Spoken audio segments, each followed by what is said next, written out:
కావాలి, ఈ ప్రాంత అభివృద్ధికి అవసరమైన ఎలివేటెడ్ కారిడార్లు కానీ, ఫ్లైఓవర్స్ కానీ, అండర్ పాస్లు కానీ, రోడ్లు కానీ, అవసరమైన ప్రభుత్వ కార్యాలయాలు కానీ, ఇవే కాకుండా పేదోళ్ళ పిల్లలు చదువుకోవడానికి young India integrated residential schools కానీ, అదేవిధంగా తెలంగాణ స్కూళ్ళను కానీ ఈరోజు ఈ ప్రాంతంలో మనం మొదలుపెట్టినాం. ఎందుకంటే ఈ ప్రాంతానికి వివిధ రాష్ట్రాల నుంచి వలస వస్తుంటారు. వాళ్ళ ప్రధానమైన సమస్య పిల్లల చదువులు, తల్లిదండ్రుల వైద్యం. అందుకే పిల్లల చదువులకు ఉచితంగా అంతర్జాతీయ ప్రమాణాలతో చదివించాలని, ప్రైవేట్ కార్పొరేట్ స్కూళ్ళతో పోటీ పడాలని, అదేవిధంగా అపోలో యశోద లాంటి ట్రీట్మెంట్స్ అందించాలి పేదవాళ్ళకు ఉచిత వైద్యాన్ని ఈనాడు ప్రత్యేకమైన ప్రణాళికలతోని మన ప్రభుత్వం ముందుకు వచ్చింది. అందుకే ఈరోజు నేను అడుగుతున్న మిత్రులారా, నిన్న మన కేంద్ర ప్రభుత్వం లేదా కేంద్రంలో అధికారంలో ఉన్న నాయకులను చేవెళ్ళ ఎంపీ వాళ్ళే, మెదక్ ఎంపీ వాళ్ళే, మల్కాజ్గిరి ఎంపీ వాళ్ళే, సికింద్రాబాద్ నుంచి ఎంపీఏ కాదు కేంద్ర మంత్రిగా ఉన్నాడు. ఈడున్న నలుగురు పార్లమెంట్ సభ్యులు ఈ ప్రాంత ప్రజలు ఓటేసి గెలిపించారు. తెలంగాణ నుంచి 8 మంది ఎంపీలను ఇస్తేనే నరేంద్ర మోడీ గారు ప్రధానమంత్రి అయింది. నేను ఇవాళ అడుగుతున్నా, ప్రజలు మీకు ఓట్లేసి గెలిపించి ఢిల్లీకి పంపిస్తే మోడీని అడిగి మెట్రోని తెచ్చే తెలివితేటలు మీకు లేవా? రీజనల్ రింగ్ రోడ్కు నిధులు అడగాల్సిన అవసరం లేదా? గోదావరి నదీ జలాలు హైదరాబాద్ నగరానికి తాగడానికి నిధులు తీసుకురావాల్సిన అవసరం లేదా? సింగూరు నదీ జలాలను హైదరాబాద్కి తేవాల్సిన అవసరం లేదా? వీటి మీద మీరు మోడీ గారిని అడగరా?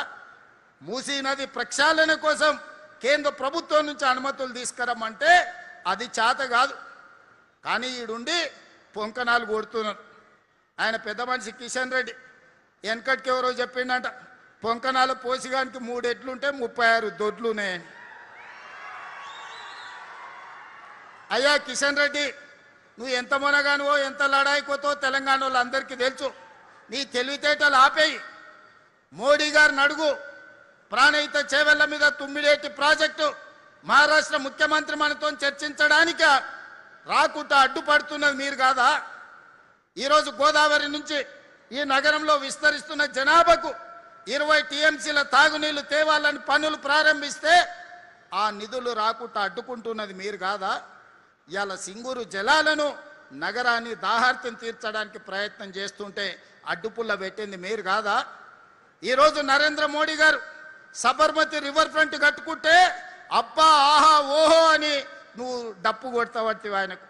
ఢిల్లీలో యమునా నది కట్టుకుంట్రీ, యూపీలో గంగా నది రివర్ ఫ్రంట్ కట్టుకుండ్రి. మరి మనకున్న మూసీని ప్రక్షాళన మనం చేసుకోవద్దా? మన మూసీ బాగుపడొద్దా? మన మూసీ మన ప్రజలకు ఉపయోగపడొద్దా? మన మూసీ సరిహద్దున మన యువకులకు ఉద్యోగ ఉపాధి రావద్దా? ఎందుకు అడ్డుకుంటున్నారు? గుజరాత్కు గులాములుగా మీరు ఎందుకు పనిచేస్తున్నారు? గుజరాత్ అభివృద్ధి చేసుకోవడం నరేంద్ర మోడీ బాధ్యత అయితే తెలంగాణ హైదరాబాద్ నగరాన్ని అభివృద్ధి చేయాల్సిన బాధ్యత కిషన్ రెడ్డికి, ఈటెల రాజేందర్కు, విశ్వేశ్వర రెడ్డికి, రఘునందన్ రావుకి లేదా అని నేను అడుగుతున్నా. ఇక్కడున్న ప్రజలు మీకు ఓటు వేయలేదా? మిమ్మల్ని ఎంపీలను చెయ్యలేదా? మీరు కేంద్రంలో ప్రభుత్వంలో లేరా? ఇవాళ పదే నువ్వేం చేసినావని నన్ను అడుగుతున్నారు. 10 ఏళ్ళు ఉన్నాయన, 10 ఏళ్ల తర్వాత ఫామ్ హౌస్లో వండుకున్నాడు. 12 ఏళ్ళు అయింది నరేంద్ర మోడీ వచ్చి. 2 ఏళ్లలోనే ఏమి చేయలేదని నన్ను అడుగుతున్నారు కదా. అసెంబ్లీకి రాండి, 10 ఏళ్లలో ఆయన ఏం చేసిండో, 12 ఏళ్లలో మోడీ ఏం చేసిండో, 2 ఏళ్లలో నేనేం చేసిండో నేను చర్చ పెడతా. మా పిఎస్సి చైర్మన్ అరకపూడి గాంధీ గారితోనే నేను సమాధానం ఇప్పిస్తా. 2 ఏళ్లలో ఏమేమి పనులు చేసినో, ఏమేమి విధాన నిర్ణయాలు చేసినో, ఏ విధంగా మన రాష్ట్ర అభివృద్ధి కోసం ప్రణాళికలు సిద్ధం చేసినో అసెంబ్లీలో 4 రోజులు దీని మీదనే చర్చ పెడతాం. మీరు రాండి, చర్చ చేద్దాం. ఇలా తప్పించుకోవడం మీ చేతనే అవుతుంది అనుకుంటున్నాం. కానీ ఎలుకకు పొగబెట్టి బయటకు ఎట్లా తేవాళ్ళనో మా కార్యకర్తలు అందరికీ తెలుసు. మీరు అనుకుంటున్నారేమో ఎప్పటికీ మోసం చేస్తామని. వాళ్ళని చూడురి, మున్సిపల్లో చిన్న వార్డు మెంబర్కి ఎన్నికలు ఉంటే మోడీకి చూసి ఓటేయండి అంటారు. నేను అడుగుతున్న కిషన్ రెడ్డి గారిని, మన మోరీలో మురికి తీయాలంటే మోడీ వస్తాడే? ఈడున్నోడు ఎవడన్నా సక్కనైనోడు ఉండాలి. పెళ్లి పెద్దను చూసి పిల్లగానికి పిల్లని ఇస్తే వాడు సంసారం చేయకపోతే పెళ్లి పెద్దని అడుగుతామా? ఇవాళ ఈడ ఓట్లు వేసేటోడు మనకు పని చేసేటోడు అయి ఉండాలి, మనకు అందుబాటులో ఉన్నోడు కావాలి. మన సమస్యలు తెలిసినోడు కావాలి. అందుకే మీరు అరకపూడి గాంధీ గారిని 2014, 2018, 2023 3 సార్లు హ్యాట్రిక్ గెలిపించిందంటే మీ సమస్యల పట్ల అవగాహన ఉండి మీకోసం కొట్లాడుతున్నాడు కాబట్టి 3 సార్లు ఎమ్మెల్యేగా గెలిపించిండు. అందుకే ఈనాడు ఎప్పుడు కలిసినా ఈ శేర్లింగంపల్లి నియోజకవర్గంలో రోడ్ల గురించి, తాగునీటి సమస్య గురించి, ట్రాఫిక్ జామ్ల గురించి ఎప్పుడు మాట్లాడుతుంటాడు. బస్సుల గురించి వారు అడిగినారు. తొందరలోనే గాజుల రామారంలో 100 ఎకరాలలో అంతర్జాతీయ బస్ టెర్మినల్ని కట్టుకోబోతున్నాం. ఆల్రెడీ ఆర్టీసీకి 100 ఎకరాల భూమిని కేటాయించినాం. 3 నెలలు తిరిగే లోపల పనులు ప్రారంభించుకుంటాం అని చెప్పడానికి నేను సంతోషిస్తున్నా. ఈ ఏరియాల ట్రాఫిక్ సమస్యను పరిష్కరించడానికి, ఈ బస్సుల బెడద నుంచి మిమ్మల్ని కాపాడడానికి గాజుల రామారంలో 100 ఎకరాల అంతర్జాతీయ బస్ టెర్మినల్ మనం కట్టుకుందామని తెలియజేస్తున్నాం. మెట్రో విస్తరణ ఈరోజు రాయదుర్గంలో ఆగిపోయింది. అక్కడి నుంచి నియోపోలిస్ వరకు ఈరోజు మనం విస్తరించుకునే కార్యక్రమం చేసుకుందాం. ఇవాళ ఈ ప్రాంతంలో 200 కోట్ల రూపాయల పైగా ఎకరం ధర వలుకుతుందంటే ఈ ప్రాంతంలో మౌలిక వసతులు అవసరం. మనం విశ్వనగరం అని గొప్పలు చెప్పుకుంటే సరిపోదు, దానికి సరిపోయినన్ని సౌలతులు ఉండాలి.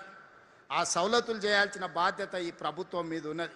అందుకే ఈనాడు Cyberabad police commissionerate, Cyberabad municipal commissionerate మీకోసం ప్రత్యేకంగా అద్భుతమైన నెట్ జీరో కార్యాలయాలను కట్టించి ఈరోజు మున్సిపల్ కార్పొరేషన్ ఆఫీస్ అంటే ఒక ఐటీ కార్పొరేట్ ఆఫీస్ లెవెల్లో ఉండాలి. ఒక మైక్రోసాఫ్ట్ లేకపోతే ఒక గూగుల్ ఆఫీస్కి వెళ్తే, లేకపోతే ఒక కాగ్నిజెంట్ దగ్గరకు, ఒక టీసీఎస్ ఆఫీస్కి వెళ్తే ఎంత గొప్పగా, ఎంత అద్భుతంగా నిర్వహణ జరుగుతుందో సైబరాబాద్ మున్సిపల్ కమిషనరేట్ ఆఫీస్ కూడా అంత అద్భుతంగా నిర్మించి ఈరోజు మనం మీకు అందించాలని ఈరోజు ప్రారంభోత్సవ కార్యక్రమాలు చేసుకున్నాం. అందుకే మిత్రులారా, మీరు సహకరించండి, మీరు అండగా నిలబడండి. అదేవిధంగా మా గాంధీ గారు చెప్తున్నారు, అన్న పేదోళ్ళకి ఇండ్లు లేవని. ఈరోజు ఈ వేదిక మీద నుంచి ప్రకటించడానికి సంతోషపడుతున్నా. 1,00,000 ఇండ్లు ఎల్ఐజీ ఎంఐజీ ఇండ్లు కట్టి పేదలని అందులో భాగస్వాములను చేసి అల్పాదాయ వర్గాలకు ఆ ఇండ్లను కేటాయించడానికి ప్రణాళికలు సిద్ధం చేస్తున్నాం. పొంగులేటి శ్రీనివాసరెడ్డి గారు ఆ వివరాలన్నిటిని కూడా తొందరలోనే అందిస్తాడు. ఇవాళ పేదల కష్టాలు తెలుసు. ఆనాడు రాజీవ్ స్వగృహ పేరు మీద పేదలకు ఆనాడు ఇండ్లు అందించినాం. ఈనాడు మళ్ళీ పేదలకు ఇండ్లు ఏ ప్రాంతంలో ఉన్న వాళ్లకు ఆ ప్రాంతంలోనే కట్టించాలని ఆలోచన చేస్తున్నాం. ఎక్కడో నగరం నడుబొడ్డున ఉన్న వాళ్ళను శేర్లింగంపల్లి అవతల లేకపోతే పటాన్ చెరువు దగ్గర కట్టిస్తే వాళ్ళు ఇక్కడి నుంచి అక్కడికి రారు. ఇక్కడ ఉన్నోళ్ళేమో ఈడున్న మా పేదలకు ఇయ్యలేదు, అక్కడ పట్నం నుంచి తెచ్చి ఇక్కడెట్లు ఇస్తారని పంచాయతీలు అవుతున్నాయి. అందుకే మిత్రులారా, ఏ ప్రాంతానికి ఆ ప్రాంతంలో ప్రభుత్వ భూములను సేకరిస్తున్నాం, కబ్జాల నుంచి విడిపిస్తున్నాం. అక్కడ పేదలకు ఎల్ఐజీ ఎంఐజీ ఇండ్లు కట్టించడానికి ప్రణాళికలు సిద్ధం చేస్తున్నాం. అదేవిధంగా ఇంటిగ్రేటెడ్ స్కూల్స్ నర్సరీ నుంచి 12th క్లాస్ వరకు నాణ్యమైన విద్యను అందించడమే కాదు, ఉదయమే చాలామంది పనులు చేసుకోవడానికి బయటకు వెళ్తుంటారు తల్లిదండ్రులు. పిల్లలకు టిఫిన్ తయారు చేయాలన్నా వాళ్ళకి సమయం సరిపోదు.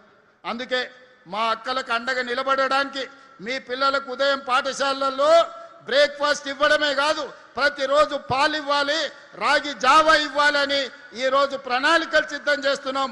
మధ్యాహ్నం పూట సన్న బియ్యంతో సంటి పిల్లలకు అన్నం పెట్టడానికి ఈరోజు రాష్ట్ర ప్రభుత్వం ముందుకు వస్తున్నది. మా అక్కల కష్టాలు సగానికి సగం మేము తీరుస్తే మిగతాది మహాలక్ష్మి పథకం ద్వారా ఆర్టీసీ బస్సుల్లో ఉద్యోగ ఉపాధికి నెలకు 10,000 మిగులుతున్నాయి మా అక్కలకు బస్ కిరాయి పైసలు. ఏమక్క, ఈ 2.5 ఏళ్ళల్లో ఎవరైనా ₹1 అడిగినరా మిమ్మల్ని? ప్రారంభించినాడే నేను చెప్పిన, బస్సు బాజాప్తా చేయి పెట్టి తాగాల్సిందే, అక్కలు అడిగిన దగ్గర దించాల్సిందే అని చెప్పిన. ఎవరైనా మిమ్మల్ని పైసలు అడిగితే బస్ టికెట్కు జేబులో మీ సోదరుడి ఫోటో పెట్టుకొని మా తమ్ముడు పట్నం వాళ్ళు ఉంటాడు తెచ్చుకోపోండి అని నా ఫోటో చూపించమని చెప్పిన. ఇవాళ మా అక్కలు చెప్పాలి, 2.5 ఏళ్ళల్లో 10,000 కోట్లు మీ బస్ కిరాయిల కోసం ఈరోజు ఆర్టీసీకి మనం చెల్లించడం. ఒకనాడు నష్టాలలో ఉన్న ఆర్టీసీ ఇవాళ లాభాలలోకి వచ్చింది. 50,000 మంది కార్మిక కుటుంబాలను మీ ప్రయాణం వల్ల ఈరోజు ఆదుకోవడం జరిగింది.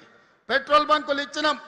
బస్సులలో ఉచిత ప్రయాణమే కాదు, మహిళా సంఘాలకు ఇవాళ 1000 బస్సులు కొనిచ్చినాం.